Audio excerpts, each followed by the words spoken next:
নমস্কার বন্ধুরা, Indian YouTuber মামনি চ্যানেলে আমি আমার নতুন আর পুরনো সকল বন্ধুদেরকেই আমন্ত্রণ জানাচ্ছি। আজকে আমি আপনাদের সাথে একটা ডালের রেসিপি শেয়ার করছি। ডাল কিন্তু আমরা সবাই খেতে খুব ভালোবাসি। রোজকার এই ডালটাকে আজকে আমি একটু ভিন্ন রকমভাবে বানালাম।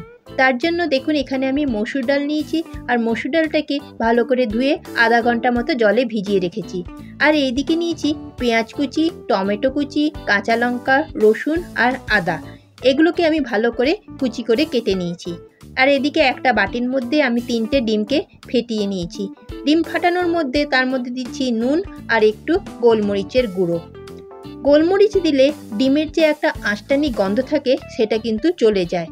এবার ডিমটার সাথে নুন আর গোলমরিচটাকে ভালো করে আমি মিশিয়ে নিলাম।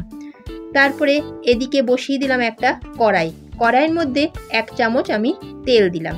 তেল দিয়ে এই ফেটানো ডিমটাকে কড়াইটার মধ্যে দিয়ে দিলাম। এখানে আমি ডিমের ঝুড়ো বানাবো, তো ডিমটা দেওয়ার সাথে সাথে নাড়বো না, একটু তলাটা ভাজা হবে তারপরেই নাড়বো। আর এখানে ডিমের কিন্তু আমি একদম ঝুড়োটা গুঁড়ো করে দেব না, একটু দেখুন পিসটা বড় বড় করে রেখে ডিমের ঝুড়ো আমি করে নিলাম। ডিমের ঝুড়ো হয়ে যাওয়ার পর ওই কড়াইটার মধ্যে আমি আর একটু তেল দিলাম। তেলটা যখন গরম হয়ে গেল দিয়ে দিলাম ফোড়নে গোটা জিরে আর শুকনো লঙ্কা। জিরে আর শুকনো লঙ্কাটা ভাজা হয়ে যাওয়ার পর আমি দিয়ে দিচ্ছি এখানে কুচি করে রাখা পেঁয়াজটা আমি এখানে 2টো বড় সাইজের পেঁয়াজ নিয়েছি। এখানে পেঁয়াজ, আদা, রসুন, টমেটো সবগুলো আপনারা নিজেদের ডালের কোয়ান্টিটি অনুসারে নেবেন। এখানে পেঁয়াজটাকে হালকা করে ভেজে নেওয়ার পর আদা আর রসুনটাকেও দিয়ে দিলাম। এবার আদা, রসুন, পেঁয়াজ সব একটু ভাজলাম। ভাজার পর আমি দিয়ে দিচ্ছি টমেটো কুচি আর লঙ্কা।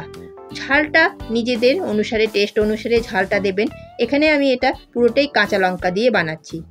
নুন দিয়ে দিলাম, হলুদ দিলাম। নুন দেওয়াতে পেঁয়াজ টমেটোগুলো তাড়াতাড়ি নরম হয়ে যাবে। যখন নরম হয়ে গেল পেঁয়াজ টমেটোগুলো, তখন এর মধ্যে আমি দিয়ে দিচ্ছি একটুখানি 1 চামচ মতো মিক্সড মশলা। এই মিক্সড মশলাটার লিঙ্ক আমার চ্যানেলে দেওয়া আছে, ডেসক্রিপশান বক্সে আমি দিয়ে দেব। প্লিজ আপনারা এখান থেকে দেখে নেবেন।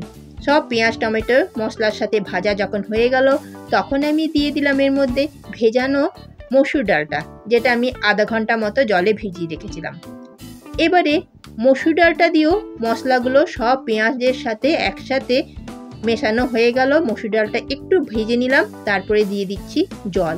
জলের কোয়ান্টিটিটা এখানে বুঝে দিতে হবে, বেশি কিন্তু জল দেওয়া চলবে না।